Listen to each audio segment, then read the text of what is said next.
Hürmetlik Şərqi Türkistanlıq qeyrindaşlar. Şərqi Türkistan xəbər agentliğinin xəbərlər proqramısını görüşünüzü qısqan qarşı alınız. Tövəndə təfsili məzmununu diqqətinizə sunumuz. Şərqi Türkistan sürgündə hökuməti baş ministerlik işxanası 2026 yılı 1 ayının 1 günü yangi yillik uçurunu dünya cemaati bilan ortaqlaşıb mundaq dedi. Dünya 2026 yılıga kirganida Şərqi Türkistan sürgündə hökuməti Şərqi Türkistan xalqiga vakolatan vatanimizning chet el ishg'oliyati ostida ekanligini, xalqimizning irqiy qirg'inchilik va insoniyatga qarshi jinoyat sistemlik mustamlikaga duch kelgan bir mezgilida dunyoga bu uchurni bermoqdadir. Bu yilning o'tishi bilan birlikda Şərqi Türkistan Xitoy ishg'oliyatining va mustamlikachi hokimiyatining 76 yiliga va 2014 yili mayda xalqimizga qarata ishlangan irqiy qirg'inchilik va insoniyatga qarshi jinoyatning boshlanishining 12 yiliga kirdi. Bu jinoyatlar u vaqtdan beri nurg'ulg'an hukumatlar, parlamentlar, Birleşken Devletler Teşkilatı'nı o'z ichiga olgan nurg'ulg'an tashkilotlar tarafidan e'tirof qilindi. Bu burilish nuqtasi xalqimiz tortayotgan azoblarni aks ettirish bo'lib qolmasdan, shu vaqtda xalqaro sistemaning qabul qilgan jinoyatlarning oldini olish, to'xtatish yoki xalqni hurlikka erishtirish haqida uzun zamondan beri natijasiz qolganligini ko'rsatdi. Şərqi Türkistan xalqi tasaddufi faqatla inson haqlari dafsanchiligiga duch kelmadi. Biz bir millatni yo'qotishdan loyihalangan mustamlikachilik loyihasining sistemlik ijro qilinishiga duch keldik.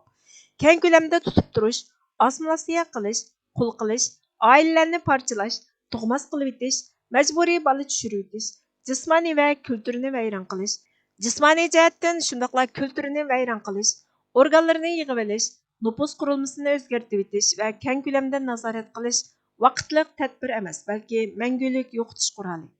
Maqsad muqimlik yoki qandaqdir taraqqiyot emas, balki yo'qotishdir. Şərqi Türkistandagi Uyg'ur, Qirg'iz, Qozoq va boshqa turkiy xalqlar kimliklari uchun, ya'ni Şərqi Türkistanning yerli xalqlari va qonunliq aholilari bo'lg'achlar nishon qilinmoqda. Bizning e'tiqodimiz, tilimiz, madaniyatimiz, tariximiz va kimligimiz yo'qotiladigan tahdid deb qaraladi. Bu bir xalqni o'z vatanidan yo'qotish uchun qasddan elib berilgan bir harakat bo'lib, Şərqi Türkistonda davomlashyotidi. Şərqi Türkiston ishg'ol ostidagi bir davlat bo'lib, Şərqi Türkiston xalqi xalqaro qonun bo'yicha haq-huquqqa ega bo'lishga tegishli bir xalq. Bizga qarshi elib berilayotgan harakat bu reallikni o'zgartmaydi. O'z vatanimizda erkin yashash talabimiz bir pozitsiya yoki orzu emas. Bu kuch orqali rad qilinishga davomlashayotgan bir huquq.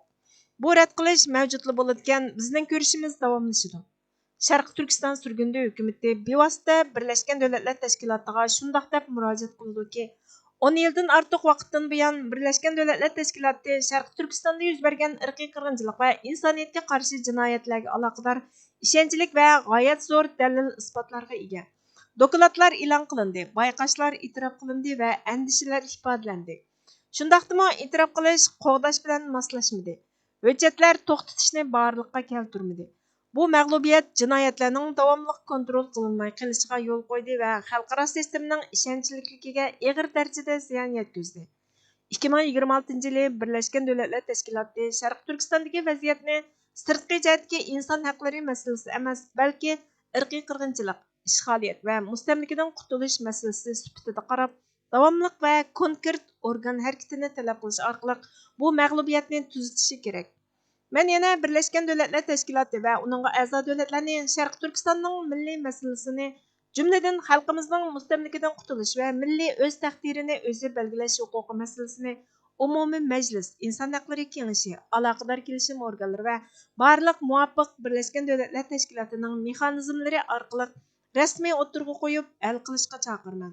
Bu krizisning siyosiy o'lchamlaridan saqlanish azob-uqubatni azaytmadi, balki uni mustahkamladi. Men musulmon ko'p sonliqni egallaydigan davlatlar va islom hamkorlik tashkilotini o'z ichiga olgan islom organlariga shundoq murojaat qilamanki, Şərqi Türkiston xalqiga qilingan zulm tarixda musulmon xalqiga qarshi elib berilgan eng qattiq va sistemlik harakatlarning biri. Sukut qilish, rizo ko'rsatish, siyosiy yoki iqtisodiy jihatda foyda olish uchun yolg'on bayonlarni qo'llash axloqiy va diniy mas'uliyatni ado qilmaganlikni ko'rsatadi. 2026 yilida bu davlatlar va qurilishlar Islom ishbirligi tashkilotini o'z ichiga olgan Birleşken Devletler Teşkilatı va boshqa ko'p taraflamli qurilishlar xalqaro munbarlarda musulmon davlati bo'lgan ishg'ol qilingan davlat Şərqi Türkistondagi mustamlika, irqiy qirg'inchilikni ochiq va izchil turda o'ttirg'i qo'yishi, shundoqla harakatini o'zlari qo'llayotganligini ilgari suradigan islom qimmat qarshiga moslashtirishi lozim. Man biz bilan qandosh o'rtaq til, o'rtaq tarix va o'xshash kelib chiqishi bo'lgan turk davlatlari va turk organlariga shuni xitob qilamanki, o'rtaq kimlik mas'uliyatni ustiga olishni talab qiladi. Sharqi Turkistonning milliy masalasi xalqimizga qarshi davomlashayotgan irqiy qirg'inchilik va mustamlikachilikdan qutulishning zarurligi turk rayon ramkasi ichida va jumladan turk davlatlari tashkiloti ichida rostchil va negizlik hal qilinishi kerak. Turkiy davlatlarmi bu masalani barliq xalqaro apparat va mexanizmlar orqali izchil holda o'ttirg'a qo'yishi kerak. Siyosiy harakat bo'lmasa, qarindoshlik, qondoshlik, hamkorlikni simvol xarakterli o'ttirg'a qo'yish yetarli bo'lmaydi. İnsan haqlarini qo'g'dashga, o'z taqdirini o'zi belgilashga, xalqaro qonunga sodiq ekanligini jakarlagan g'arb demokratik davlatlar va hukumatlarga shunday xitob qilamanki, 10 yillik e'lon va qarorlar irqiy qirg'inchilikni faqat inson haqlari masalasi sifatida ko'rishning yetarli emasligini ko'rsatdi. Sharqi Turkistonda davomlashayotgan irqiy qirg'inchilikning asosli sababi Xitoyning ishg'oliyati va mustamlakachiligi. 2026 yilga borganda bu davlat hukumatlari boshqa tarixiy ahvollarda qo'llangan prinsiplarga uyg'un holda Sharqi Turkiston xalqining o'z taqdirini o'zi belgilash, mustamlikadan qutulish va mustaqillik huquqini qo'g'dishi kerak. Sharqi Turkistonning mustaqilligini asliga keltirmay, mustamlikachilikdan qutulmay turib, xalqimizning erkinligi, inson haqlari yoki mavjudligini qo'g'dashning imkoniyati yo'q. Xalqimizni qirg'in qilish niyati oshkora. Irqiy qirg'inchilikni davomlashtirayotgan, izchil mustamlika qilayotgan bir mustamlikachi kuchning hukmronligi ostida qoldiradigan har qanday ramka chora emas. Bu faqat yo'qotishni kechiktirishdan iborat. Men barliq xalqaro tashkilotlar, organlar, fuqarolik jamiyatlari guruhlari, faoliyatchilar, olimlar, ziyolilar, jurnalistlar va ommaga shundoq murojaat qilamanki, faqat xabardor bo'lishlar yetarli emas. 2026 yili ahamiyatli harakat qo'llanadigan yil bo'lishi kerak. Qonun chiqarish, diplomatik va siyosat tadbirlari Sharq Turkistonni ishg'ol qilingan zamin deb e'tirof qilish, mustamlikachilikdan qutulish va mustaqillik huquqimizni qo'llash, xalqaro adolat mexanizmlari orqali javobgarlikni surishti qilish, Xitoyning mustamlika ma'nosida keladigan Xinjiang degan qo'yib qo'ygan ismining o'rniga tarixiy va qonuniy jihatdan to'g'ri bo'lgan Sharq Turkiston degan nomni ishlatish kerak. Xitoy davlati va Xitoy kompartiyasining tahdidi vatanimiz chegarasi bilan cheklanib qolmaydi. 21-asrda irqiy qirg'inchilik, keng ko'lamda tutqun qilish, mustamlikachilik va texnikalik bostirishni normallashtirgan sistema bo'lib, bu qilmishlarni majburlash, nazorat qilish, qo'rqitish va chegara halqagan bostirish orqali chegara sirtiga kengaytidi. Sharq Turkistonda masala faqat bir millatning mavjudligi emas, balki qoidaga asoslangan xalqaro tartibning kelgusi va uning asos qilgan ilgari surgan prinsiplarning ishonchlilikligidir. Sharq Turkiston xalqi uchun bu siyosiy munozara, rayonlik talash tartish yoki oddiy inson haqlari masalasi emas. Bu mavjudlik masalasi. Tarix kimning andish qilganligini so'rmaydi. U ma'lum bir millatga qarata yurgizilayotgan irqiy qirg'inchilik, mustamlikachilik, davlatga qarata ishg'ol va bir millatning butunlay yo'qotilishi xotirlangan va davomlashayotgan bir mezgilda kimning harakat qilganligini so'raydi. Biz yangi yilga aniqlik va qat'iylik bilan kiramiz. Xalqimiz jafo mushaqqatga, zulmga chidaydi. Millatimiz o'zining kimligidan, tarixidan yoki erkinlik va ya mustaqillikka bo'lgan haqqoniy talabidan voz kechmaydi. Ishg'ol kontrolni yo'lga qo'yishi mumkin, ammo yo'qolishga qarshi kurash qiladigan xalqni yo'qotolmaydi. Ulug' Alloh bu yangi yilda xalqaro jamiyatning harakatga o'tishiga, adolatning o'rnatilishiga, irqiy qirg'inchilik va mustamlikachilik masalasining darhol hal qilinishiga, Sharq Turkistonning ozodligi va mustaqilligini qaytadan qo'lga keltirishga yo'l ochsin. Hurmat bilan Sharq Turkiston surgun hukumati bosh ministri Abdulahat Nur. 2026 yili 1-oyning 1-kuni. BBC'ning bugungi xabarida aytilishicha, Amerika prezidenti Donald Trump Amerika Venezuelaga hujum qilib, uning prezidenti Nicolas Maduroni qo'lga olgandan keyin muxbirlarni kutib olish yig'inini chaqirgan. Amerika prezidenti Amerikaning Venezuelani bexatar, aqlga muvofiq o'tkinchi bosqichni amalga oshirguncha boshqaradiganligini aytgan.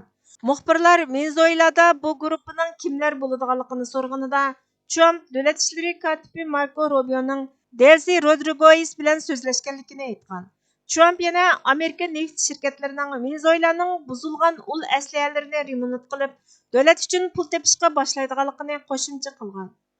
U bu harakatda Amerika askarlarining qazo qilmaganligini va zarur tepilganda ular davlatga ikkinchi va ko'proq hujum qilishga tayyor ekanligini aytgan. Bu uçur faqat ovozli xotiralash shaklida tarqatilgan bo'lib, tezla Rodriguezning Venezueladan ayrilgan bo'lishi mumkinligi to'g'risida farazlarni paydo qilgan. Reuters agentligi 4 manbani naql keltirib, Rodriguezning Rossiyada ekanligini xabar qilgan, ammo Rossiya tashqi ishlar ministrligi bu xabarning yolg'onligini aytgan.